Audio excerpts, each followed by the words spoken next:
Good evening.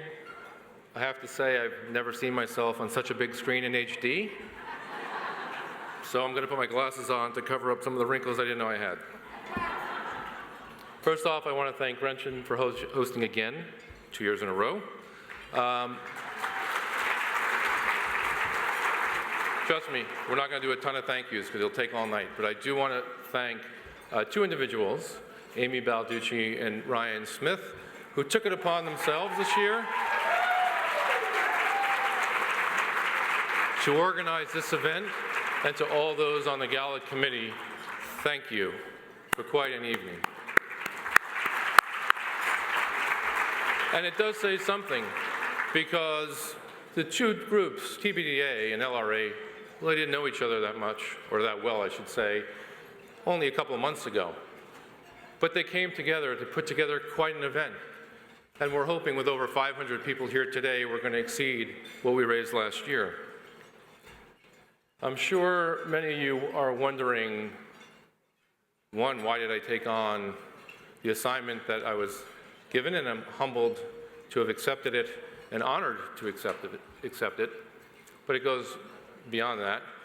I'm not going to go through all the details of my journey, but I can promise you that my family was touched by Lyme disease in a significant way, and we fell into the medical abyss that 1.5 million families have fallen into in the last 5 years.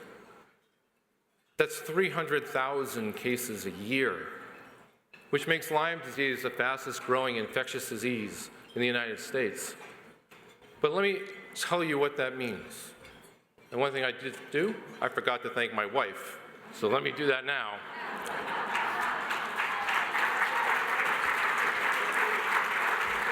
Because without the support of my wife, Cheryl, I could not do this, and without her patience of endless emails and phone calls, I could never do what I'm doing now, so thank you. 300,000 cases. We know that of those 300,000 cases, approximately a third will go for treatment when they eventually figure out they have Lyme disease and still be sick after that. And let me make it a little more real for you.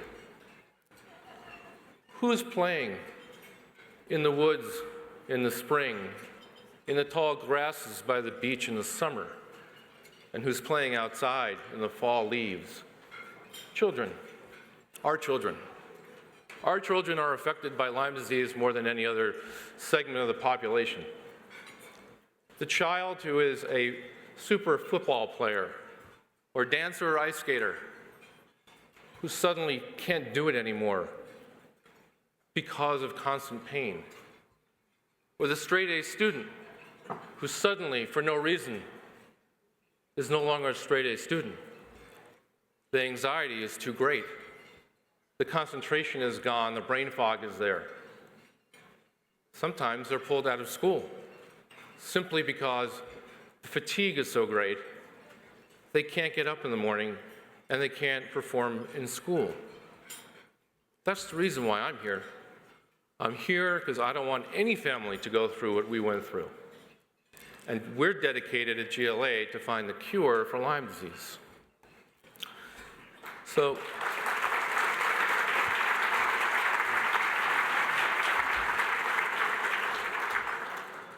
speaking of children,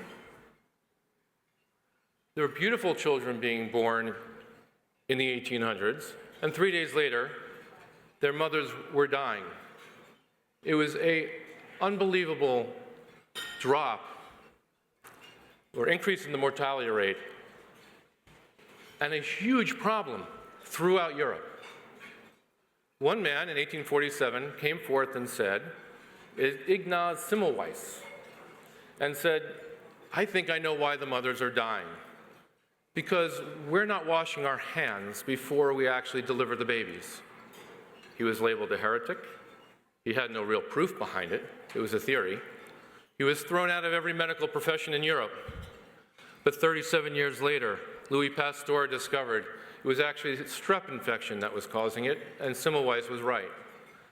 I bring that up because 37 years ago, this year, in Old Lyme, Connecticut, Lyme disease was put on the map. and it is not going to be another 37 years for us to get the answers and the cure. This organization is dedicated to that. We have and we work with the top Lyme disease researchers in the country and the globe. And the Semmelweises and the Pasteurs of the 1800s are here tonight, with you tonight. And I encourage you to talk to them, whether it's Luft, Alcott, Schutzer, Fallon, Sang, Chu, Newell. I can go on and on. We've been working with many of these researchers for 10 to 15 years. And we have many newcomers. Armanini is another one, whether it's Columbia, Johns Hopkins, Stony Brook, University of San Francisco, University of Texas. We are at the forefront of trying to find the answers for Lyme disease.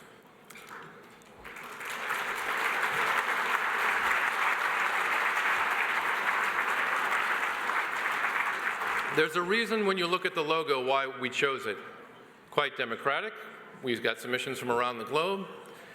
Because it symbolizes not just the green of Lyme and the outdoors and the blue of a blue sky, nicer day, but of medicine, but it also symbolizes technology. And GLA is actually responsible for a lot of the advancements in Lyme disease today. In working with these researchers, we have proven that chronic Lyme disease after you've been treated, actually exists. We know that because of our proteomic studies that have been done. We know that because at Hopkins, we actually funded research to track Lyme disease patients, and we saw roughly 20 to 30% didn't get better after they were treated. We also funded research to map the genome and using technology of the Lyme Borrelia that causes the disease, which will allow us to finally find that diagnostic test that Gretchen was talking about. And if you're still sick after you've had your 30 days of antibiotics, and you don't know really what it is, whether you haven't killed the infection or whether it's an autoimmune issue, GLA researchers are working on both. Actually, one of them in the autoimmune sector is about to start trials with the FDA on hopefully something that's a therapeutic cure for it. And if you're still sick with it, Hopkins and Tufts are working on a thesis that we worked up at GLA that very well may be the answer why, I know in my family it happened, when we were on antibiotics, symptoms pretty much went away. Off antibiotics, they came back. Why is that? We think we may have the answer to that. And that's from your dollars being put to good work. Now, biotech future, genomics, nanotechnology, next-gen sequencing. These are all things that GLA is involved in, all require dollars, and is a reason why we're going to have a diagnostic test in the next 12 to 24 months, and we're going to have a cure, hopefully, in the not-too-distant future. But GLA is not only about that.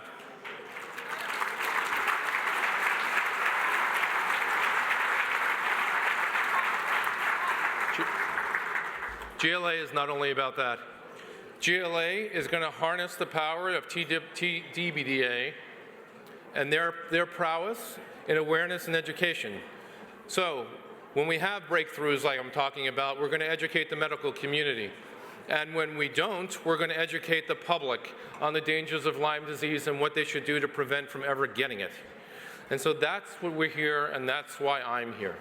And I hope you'll join us in this journey and in this crusade to defeat Lyme disease and make the world safer for our children and for all of us.